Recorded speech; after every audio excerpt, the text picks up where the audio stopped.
আসসালামু আলাইকুম। Right now prime minister of Bangladesh এবং বিএনপির প্রেজেন্ট চেয়ারম্যান জনাব তারেক রহমান তার অনেক কর্ম নিয়ে, অনেক কথাবার্তা নিয়ে অনেক সমালোচনা আছে। তবে তার কিছু ব্যক্তিত্ব আমার ভীষণ ভালো লাগে। যেমন ইতিপূর্বে আমি বাংলাদেশে কখনো দেখি নাই ইউনূস সরকার, তিনি অন্তর্বর্তীকালীন সরকার ছিল। তার বেলায় হয়তো কয়েকদিন হইছে। রাইট নাও তারেক রহমানের বেলায়, প্রধানমন্ত্রী তারেক রহমানের বেলায় দেখছি যে গাড়ির মধ্যে যখন তার গাড়িবহর চলছে, তো তখন জনগণেরও গাড়ি চলছে।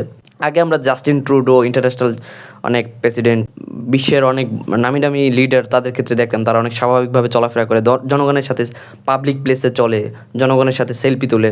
তারপর দুবাইয়ের প্রেসিডেন্ট যিনি বর্তমান, তাকেও দেখছিলাম বাজারে মাছ কিনতে, এটি তার ছেলের ইনস্টাগ্রামে। তো যাই হোক, তারেক রহমান এই পাবলিকভাবে যেভাবে চলছে, অনেক কিছু ভাল লাগছে তার এই বিষয়টা যে পাবলিক ট্রাফিক রুলস মেনে সেও সবার সাথে, জনগণের সাথে ওইভাবে গাড়ি চালাচ্ছে, ওইভাবেই করছে। তারপর আরও কিছু বিষয়, সংসদে কালিমা বিষয়টা সে নিজের দায়িত্বেও নিয়ে এটাকে সে বলছে দেওয়ার জন্য। আরও কিছু বিষয় অনেক ভাল লাগছে, তার ব্যক্তিত্ব আমার ভীষণ ভাল লাগে। তার কিছু কিছু বিষয় হয়তো বা সমালোচনা থাকতে পারে, ভালো মন্দ সবারই দোষ ত্রুটি সবই থাকে হয়তোবা। এত বড় একটা দল, তারপরে এখন রাইট নাও প্রেজেন্ট বাংলাদেশের প্রধানমন্ত্রী হয়তোবা অনেক কিছু সামাল দিতে পারতেছে না, বা অনেক কিছু পসিবল হচ্ছে না। তার দলের মধ্যেও আমরা অনেক আগেই অনেক বলছি, বা অনেকে বলতে শুনছি যে দলের উচ্ছৃঙ্খলার কারণে অনেক কিছু সে সামাল দিতে পারছে না। দলের অনেক সিনিয়র ব্যক্তিবৃন্দ আছে, তারা অনেক সিনিয়র, দলের লিডার হিসাবেও, দায়িত্বশীল হিসাবেও তারা অনেক কিছু, অনেকের মতামত অনুযায়ী অনেকের মনের মতো হচ্ছে না, মনের মতো না হয় অনেক কিছু সবাই পারছে না। তো তারেক রহমানের অনেক নির্দেশ, বর্তমানে প্রধানমন্ত্রী হওয়া সত্ত্বেও, আফটার প্রধানমন্ত্রী তারপরেও অনেক মন্ত্রীরা তার অনেক নির্দেশ মানে নাই। সেটা ট্যাক্স ফিগার আরও বিষয় নিয়ে কথা বলছিল, সেটা যাই হোক আপনারা জানেন সবাই। তো সবাইকে যে ভাল লাগবে তা না, বিএনপির অনেক নেতাকে আমার ভাল লাগে। কিছু কিছু এমপি, আমি কোনো ব্যক্তিগতভাবে নির্দিষ্ট কোনো রাজনীতি করি না, যে কোনো রাজনৈতিক দলের যে কোনো ব্যক্তিকে ভালো লাগে সেটা অবশ্য বলি, যার ভালো না লাগে সেটাও বলি, নিজের মতো করে ব্যক্তিগতভাবে, ব্যক্তিগত ওপিনিয়ন। তার কিছু কিছু ব্যাপার আমার ভাল লাগলো, তার ব্যক্তিত্ব।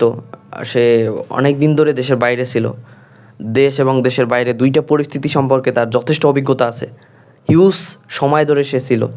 তো এই জিনিসটা আমার অনেক ভাল লাগলো। আশা করি সে এই পজিটিভ মেন্টালিটি, পজিটিভ ব্যক্তিত্ব, সবাই যেভাবে অনেকেই প্রশংসা করছে, ম্যাক্সিমাম মানুষ এই প্রশংসাটা ধরে রাখবেন, এবং মানুষ যেন তাকে দেখলে একটা কমফোর্ট ফিল করতে পারে, তার কাছে যাইতে পারে, এরকম যে ব্যাপারটা, এটা ভাল লাগে আসলে। অনেক মানুষ দেখছি গাড়ি থামিয়ে তার সাথে সেলফি তুলতেছে রাস্তায়, ইটস আ ভেরি অ্যামেজিং, ভাল লাগলো বিষয়টা। একটা দেশের প্রধানের এমনই হওয়া উচিত, মানুষের অনেক কথা, মানুষের বিষয়গুলো সে অনুধাবন করতে পারবে যদি এরকম হয়। অন্য নেতা কর্মীরাও যেন এরকম হয়। তারা তো দেখতেছি এক একজন খুব সাধারণ হয়েও এমন অসাধারণ পার্ট নেয়, আই ক্যান বিলিভ দিস। এবং এক একজনের বডি ল্যাঙ্গুয়েজ, চলাফেরা আসলে এগুলা ঠিক না। আপনাদের প্রধানমন্ত্রী যেটা, এবং শুধু প্রধানমন্ত্রী না, বিএনপির অনেক নেতাই আছে যাদের ব্যক্তিত্ব ভালো লাগে। আর অন্য অন্য অন্য দলের তো অনেক আছে আলহামদুলিল্লাহ।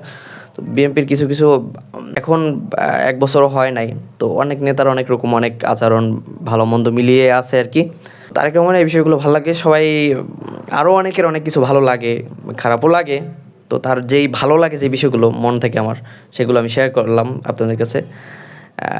ভুল ত্রুটি আপনারাও অনেকে অনেক কিছু শেয়ার করবেন, জানাবেন ইনশাল্লাহ। সবার জন্য অনেক দোয়া, ভালোবাসা এবং শুভকামনা রইল। আসসালামু আলাইকুম।